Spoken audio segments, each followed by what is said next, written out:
Hi and welcome to Gameplay Animation Showreel Review. My name is Kristjan Zadziuk. I've been an animation director in the video games industry for about 16 years now, and I like to think I've seen quite a few gameplay showreels. So this episode, an animator by the name of Jason Newkirk has submitted his showreel, and it's a little different because he's been in the industry for 18 years. Hopefully this will explain to you some of the things that we like to see, some of the things that good gameplay showreels have in common, and some of the things that you can improve upon. So I wanted to show what can be done when you've been in the industry for this long and you still want to improve your showreel.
Okay, so thank you very much for submitting this. The first thing that stands out is there's a lot of stuff there, which is really good, but I would also say there's probably too much stuff there. The first thing I would like to see you do is to try and cut this down to your very best work, and I think we'll start with the editing process on this, and then we'll really get into the animation. And I would say there's probably about 40 seconds worth of stuff you could cut out of here, and straight away that is going to grab people's attention. Sometimes I feel like if a reel is too long, it highlights areas that maybe you don't really want highlighting, and what I like to see is the very best work from a candidate. So if we go through your reel, then this shot's good, this shot's good, this shot's good. We'll go into the animation later. This is all stuff I love to see. This is good, this is good. Then we get to just after this shot, and this is where I would cut it. This isn't to say that isn't good after this. I just think that we could probably be maybe a little more discerning with what we put in here. So we will skip through this. Then we come to this stuff, and I love to see raw footage from Maya. I love that. I think it really shows that you're not afraid to show your animation. The fact that you're not using any crazy camera moves, I love that. I think that anytime that happens on a reel, I think that really makes the animation stand out, and that I'm really impressed with. This is good, this is good, this is good. And then you've got this shot. This shot here tends to be quite long, so maybe I'll do like a supercut, maybe of like 10 to 15 seconds worth of the stuff that you're really most proud of. This, it's like I've seen better work in your reel, so I would almost cut that shot as well. This is interesting, so I'd keep this. And you finish with this shot, and then you have this great little slide at the end, which I think highlights just the sheer amount of work that you've done in the video games industry. What I would like to see, like, you have Epic Mickey here, you have Disney Infinity, you have Toy Story, you have lots of games in here that I don't see any of that work in your showreel. So if possible, I would love to see more of that in here, and I think that maybe you could then expand this out to just a gameplay only showreel. My main points are: focus on it being a gameplay showreel. I would first re-edit your reel. I think that you could just move some things around, and I think that would already catch people's attention. And then you could even have a second showreel if need be, which is more highlighting on your cinematic area. This time you're basically just categorizing it a little bit more. So this shot I think is perfect shot for in the middle. This shot isn't the strongest shot to end on. I would either work on this or I would remove this shot. These shots I think are a lot better. I would end on more of these shots. I also like to say as well is you start strong and you finish strong. But then that's not to say that you don't want the middle to be strong. You always want that first shot to be really eye-catching. That you can usually tell whether someone can animate within the first couple of shots. You can clearly animate. So I want to see your strongest stuff front-loaded at the beginning and then have a really strong finishing shot as well. So again, that's a strong shot. You want to leave that kind of that punch at the end, and I think that is so this is kind of an interesting. Yeah, you see, that would be a great shot to kind of finish on. So let's dive into some of the animation. This shot I like. This shot I think is useful. Then we've got this combat move here. I focused on a lot of combat moves in other ones, so maybe we'll come back to this. So let's start with this shot, okay? So let's just play it.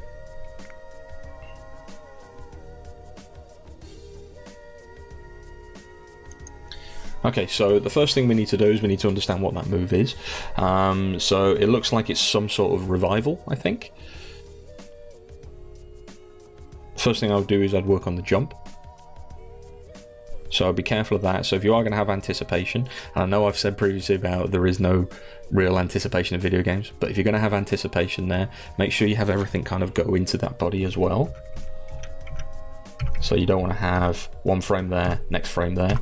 The shoulders go first. Just have one frame where it starts to show into that. And then we push off. Have these toes more pointed there. You know, maybe even have something with the arms. So let's see. So really kind of swing the arms. That's a terrible drawing now, I apologise. Swing the arms. So then maybe they're coming back a little bit here. And then so you're bringing the arms up, and then I would have the arms more above the head here. And also, if you've got this twist, you probably want to anticipate the twist a little bit. You can't really see that this is going to happen. So you could maybe even do that at this pose here. So it comes down a little bit, and then jumps in the air, and then as it's jumping in the air, it starts to twist over these poses here. So then by the time you get to this, he's still traveling through the air at the right speed and twisting at the right speed as well. And then he's jumping down. And if it's a revival, I'm not sure whether, because it looks like an attack. So depending on what the direction has been for this, is like my personal opinion on this would be to try and make it look a little bit more subtle, I think. So you would have, so then, you know, so as the arm goes in, whatever it's doing, so the arm goes in, then it kind of reacts a little bit, as if it's just showing the connection there. And then as he's pulling out, show a bit more there, so maybe have the chest kind of go up a little bit there, so it comes up with it. And then we have a little bit more movement on this guy here.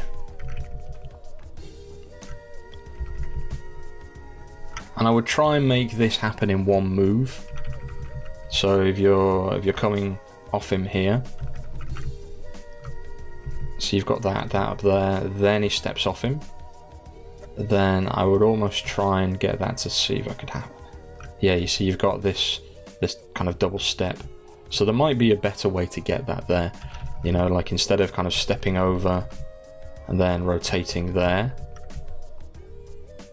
and maybe you just have him rotate this way. You know, and then, you know, or maybe even jump that way. So I think that you can get him to this position here, a lot quicker. You know, so you could definitely have him jump from that position, kind of jump off him, and then, you know, like whether he was going to go into combat or something like that afterwards, maybe he's ready for the next move, maybe he's fighting this guy, you know, maybe that something leads to this, but I certainly think you could get him to this position smoother. I would make sure that you put lots of weight on this arm as he's pushing off. So you see there, you've got some nice weight on this here. And then what I would do is I would really kind of lean over into this a little bit more and then push off that arm. And by pushing off that arm, I think you'll get back to this position easier. Also, if you want to show that whole motion, I would maybe consider moving the camera around to a different angle, because you see a lot of the action is kind of hidden because it's over on this side of his body. So I might do a different camera angle, and maybe from the other side, that might kind of show it, but I would still have this as just a one shot. And then you really want to show that he's landing, and then like that's it. Extend those legs out, so then when he absorbs the landing, you know, something you can actually see that he's kind of landing with a bit of weight and a bit of power. But I think my main issue with this shot is I just need to understand what it actually is. It looks like a revive. If it looks like a revive, make sure it feels like a revive. You don't want it to feel like an attack. If it's an attack, then make it look like an attack. Again, so it's like, looks like it's a counter, which is cool. So Batman, bam, it blocks it. And then, you know, it might be kind of cool to see this, and then it really show this guy doesn't want to be pushed.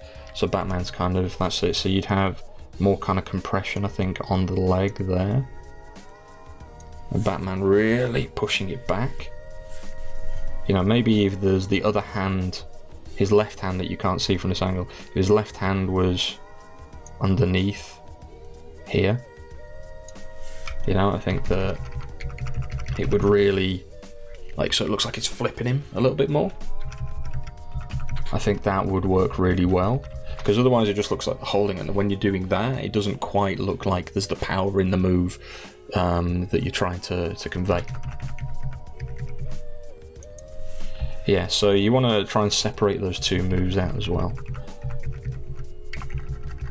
And then get this looking like a really interesting kind of cool pose, just like throwing it off, you know? And then be careful of, you've got this frame, which is here. And then if you look at where that is, there and there, and then this next frame, you see that next frame, you're quite far over here. So I would either make sure you push off this back leg more, really extend that and have all that power going through that leg, but also make sure that you space your frames out properly as well. And you want to kind of absorb into this, and then I would try and make sure that I would keep this torso a little more upright. So again, so you're kind of making sure that your balance is kind of always through that center there, okay? See, because then, you see, because what's happening there is you're doing that, and then the kick that you're pushing in there, you've got this hyperextension here, whereas this should really, your weight should be back over here. We should bring these hips back there just a little bit more, you know, and then what we could do is we could really, so you've got that's your impact frame there. You probably want a bit of actual connection there as well, so you don't have to get them moving so much there. You could probably bring this whole thing over, just over here slightly as well. I think that would actually help. So I think the main thing for this shot for me is just try and look at where your center of gravity is as well, and make sure that will actually, to be honest with you, I think that will actually make this shot a lot more readable as well. And I can see that you're going here, and then this will go to ragdoll and everything there. So you probably don't even need to have these frames on there, so that's fine.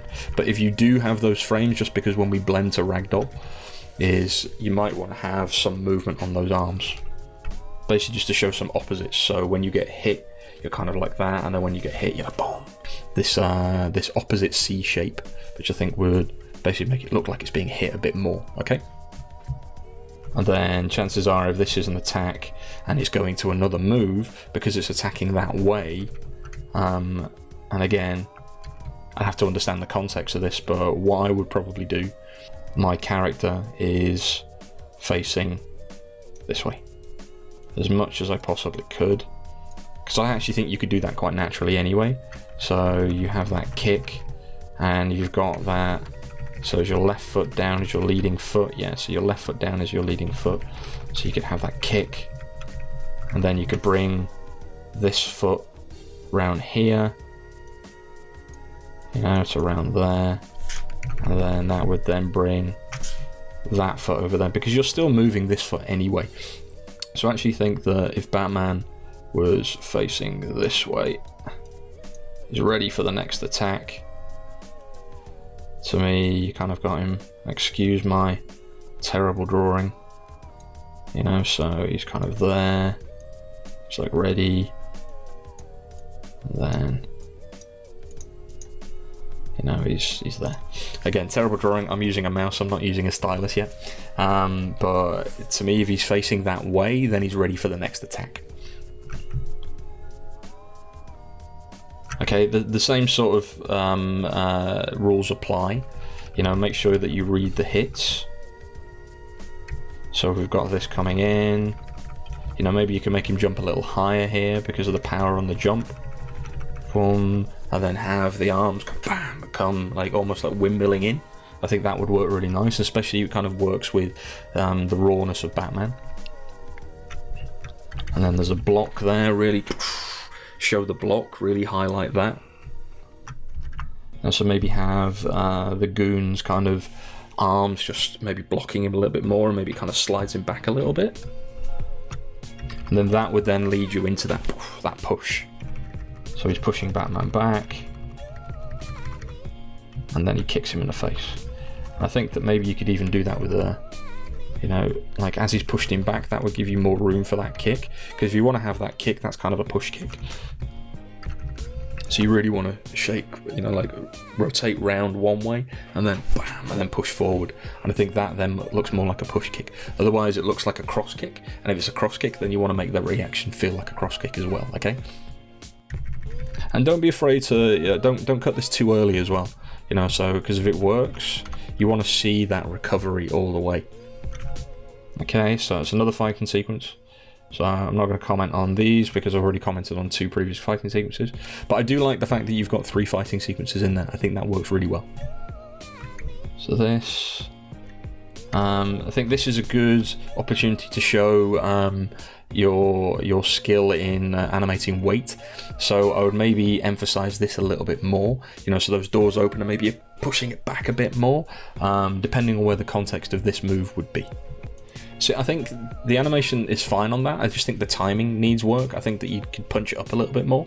You know, so you could have like the reveal kind of just really squash down and then put it there, and then you could really have it squash down and then spit back up, like really quick.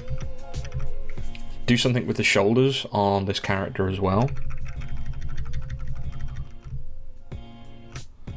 And then again with the hide, you want to make it look like he's actually going down, so maybe have him look like he's going down as well into that. And I like the fact that you've let his hat kind of float, so maybe his hat goes and goes doo, doo, doo, doo, doo, doo. Again, you can have some like contrast in that. I think that'd be really cool. So that looks like, oh, it looks like it's something from Tron, but with the thing. Oh, that's kind of cool. So I'd want to see more of this stuff. I think this stuff's really kind of cute. Yeah, so just make sure this is a clean shot, because I noticed you've got like the idol there, I think. That's it, the idol there. So maybe put on a little bit of the idle beforehand, before this shot as well, or maybe just even connect them together. I think that's kind of cool. Again, you really want to see that anticipation, especially with these animations. I think you can have that anticipation in the jump and then the throw. But I'm not going to start commenting on Disney animation because I know there's a style there. But put it this way, I like it in your reel. Okay, and then you've got these two locomotion pieces. I'd probably try and show more locomotion there, you know, like you've got the two walks there, you've got a backwards walk and you've got a forwards walk. This is the shot, as I said, I would cut, so I think that we're just gonna skip through this. And the reason I say cut, it's not because I don't think it's good, I just don't think it does this particular reel any favours.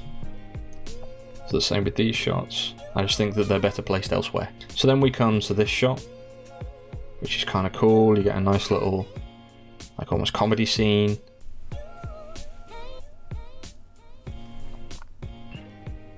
So again, I think that shot's nice. I think it works well in your reel. You can maybe even condense it a little bit there. This shot I think's cool. I think it works. This shot, yeah, I think I like this part of the shot. And I think that would be how I would end your reel. So then there's this shot, which I don't think you necessarily need the policeman with the truncheons. I mean, if you were going to be doing more of that, I'd have them shaking the truncheons a bit angrier, and then I'd have them, you know, like moving at different paces, so you could kind of see, like, because you've got like two here and there, they're kind of hidden by each other, so because you've got the camera there, I would hide them, but then I'm not going to start to go into like animation direction of this. But what I do really like is I would have something like this as your finishing shot, because I think it's got a nice little beat on it, and it's kind of memorable. So then you've got like this stuff, and this is the stuff that I think that you could do a supercut of. This I would take out. This, let's see this shot. That's kind of cool.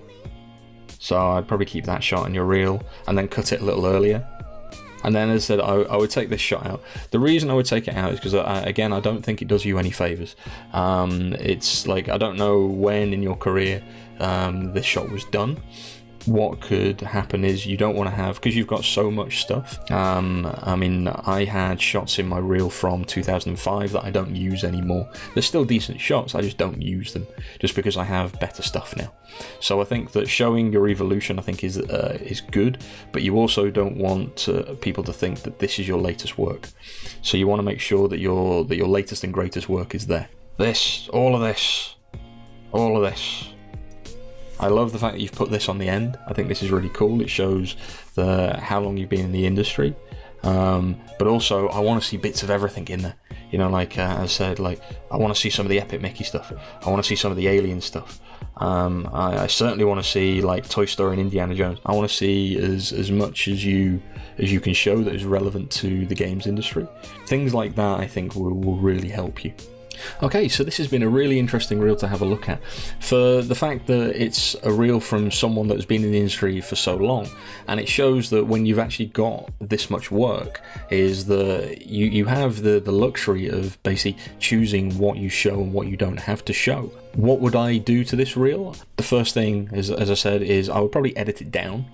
I would make sure that you focused on the shots that you're really, really proud of. I would have them at the start, and then I would finish really strong. I would like to see more work with like weight transfers and maybe traversals and things like that, showing an understanding of how systems are put together if possible as well.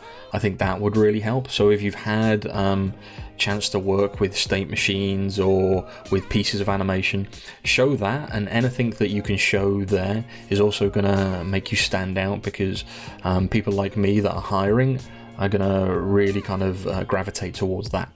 So with animation, feedback can be a hard thing to take. I still find it hard to take 16 years in. So Jason, thank you very much for submitting your reel. I hope this has been of use to you, as it has been really interesting for me as well. So please let me know if you take any of these comments on board. I would love to see anything you do with your reel in the future, and hopefully that helps. Okay, so if you like what you see, then subscribe. If you want to send me a message, there's Twitter. Basically, I love doing these. As I've said before, these are really fun to me. They are also a learning experience for me. So if you want to have your showreel looked at, if you want to have me review it, if you want to have my perspective on it, then I'm more than happy. Please send me a message. And until then, my name's Kristjan Zadziuk. Thank you very much for your time. Take care and good luck.